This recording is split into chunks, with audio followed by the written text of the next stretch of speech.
You are listening to Becoming Wildly Resilient, brought to you by University of Kentucky Human Resources Health and Wellness. Join us as we explore tools, practices, meditations, and conversations with members of the UK community. Together, we will discover how we can thrive at work, home, and beyond.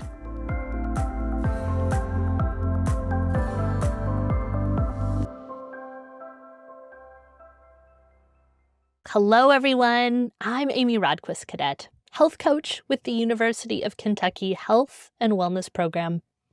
Welcome to Becoming Wildly Resilient Practices, where we'll explore research-based tools and tips that help us thrive more in the areas of life that matter most.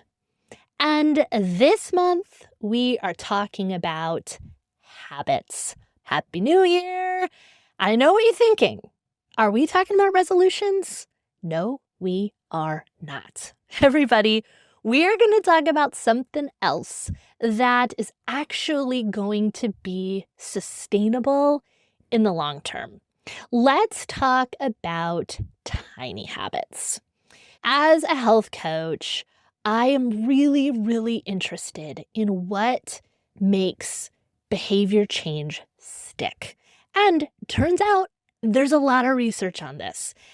I've really enjoyed the work and the research of Dr. B.J. Fogg. He is a Stanford professor and researcher who studies human behavior, and his work has been at the cutting edge of designing systems and methods to change how we behave. According to Dr. Fogg, there are 3 common reasons why long-term behavior change doesn't stick. I know, turn up the volume. This is really good stuff. Number 1, we judge ourselves too harshly when we fail. We get discouraged by our setback, and quite frankly, we give up. And Dr. Fogg is quick to remind us that people don't change behavior by feeling bad. Shaming ourselves never creates long-term change. Number 2, we mistake aspirations for behaviors. An aspiration is a wish or a desire, and it's impossible to achieve at any given moment. This is usually what my clients call goals.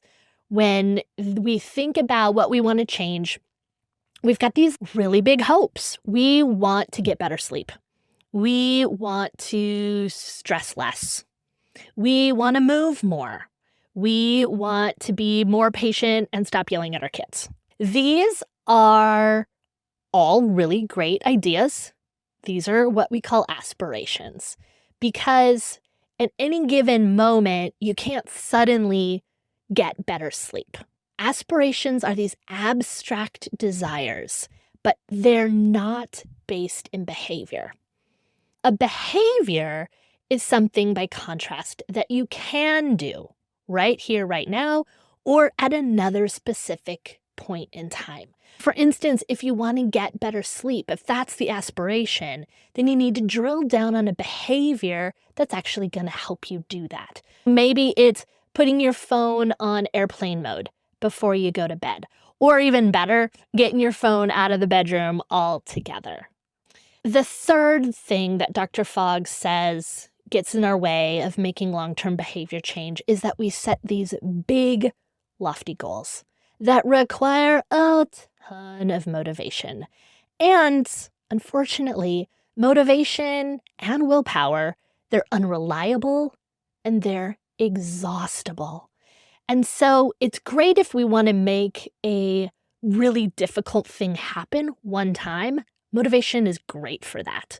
But when we want to make long-term change, we're going to need a different approach than goals that are rooted in needing a ton of willpower. Enter tiny habits. What exactly are those? Tiny habits are small changes in behavior that piggyback on behaviors you're already doing. They're super easy to do, And in the beginning, when we're anchoring and rooting the behavior in our brain, you really don't want them to last more than 30 to 60 seconds. And they're followed by feelings of success and celebration. It's that dopamine hit in our brain that elicits self-determination, that positive snowball of, hey, we did it and we can do it again. And why does it work? It's because slow, steady, predictable processes change behavior. And it's not contingent on a whole lot of motivation to continue. There are 3 things to do when you think about how tiny habits work. The first thing is to identify a habit you'd like to start doing or increase in frequency.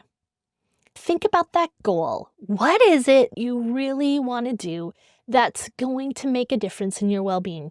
And when in the day would you like to do that thing? Secondly, what is a habit you're already doing during that time frame? That's what we call our trigger. That's that established behavior that you're already doing without thinking about it. And number 3 is to build that tiny habit. So there's a recipe card for how this works. It's after I, followed by I will. For instance, the after I is that anchor moment. Think about what is that behavior you are already doing that's going to basically be like your trigger, that reminder to do the tiny behavior that you want to start doing. The second piece is I will. That's the new habit you want, but it's scaled back to be super tiny and super easy. For me, during the pandemic, I played a lot with this idea of building tiny habits. These are the ones I started way back then, and honestly, I am still doing every single week. After I turn on the water for my shower, I do 3 squats. Now, I know this does not sound like a lot, and I get it. The good news is that when you create these tiny habits, you can make them scalable. On the days I really don't feel like doing more squats, I always return back to my base tiny habit, that base behavior of doing 3 squats. But earlier in the week, I did over 30 squats. So it really depends on how you're doing that day, but no matter what, always returning to the base. Another one I do is after I let the dog out in the morning, I say a morning mantra and I breathe. It's really transformed the way that I call peace and focus into my morning. Another one is I put on my headphones. So it's after I put on my headphones, I close all unnecessary browsers on my computer and I begin to work. Another one is after I put my 4-year-old twins to bed, I sing them a song and offer a blessing of gratitude. Think for yourself, what could make a difference to the goals that you want to do and how can you make them into tiny habits? The final bit of your tiny habit is to celebrate. And Dr. Fogg says that this is what anchors the new habit in your brain. This part feels a little silly. I get it, but it really works, especially when you're building the new habits. It could be a verbal celebration, like awesome, victory. Sometimes I'll say fired up. It could also be like a physical celebration, like thumbs up. I do a whole lot of fist bumps and clapping or this little dance. Doesn't really matter what you do, but more that you celebrate this new tiny behavior that reminds the brain and gives your body a shot of dopamine. Hey, I did this new behavior and I can do it again.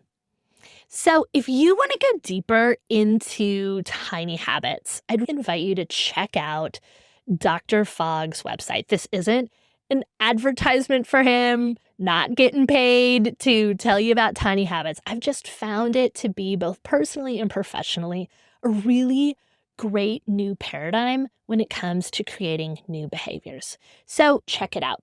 Go to tinyhabits.com to learn more about his Tiny Habits method and the research behind all of his work.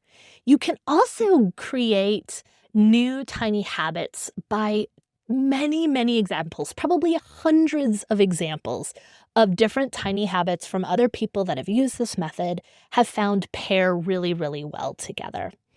And lastly, they have a 5-day program that's free. And it's a great way to get support and accountability from Dr. Fogg's team when you are strengthening your understanding and awareness of how designing tiny habits works. So definitely check out the 5-day program for free if you would like to get support from tiny habit experts and give yourself some accountability for getting started. I hope this was helpful and that you are just a little bit more curious about ways to create habits that are going to be sustainable for this year and beyond. Thanks for joining me and practicing together, because practice makes possible. And that's how we become more wildly resilient. So until next time, keep practicing and be well.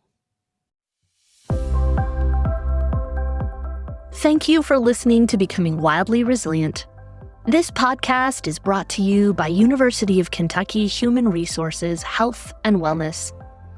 We offer a wide range of online and in-person services to support the well-being of UK employees, retirees, and their spouses.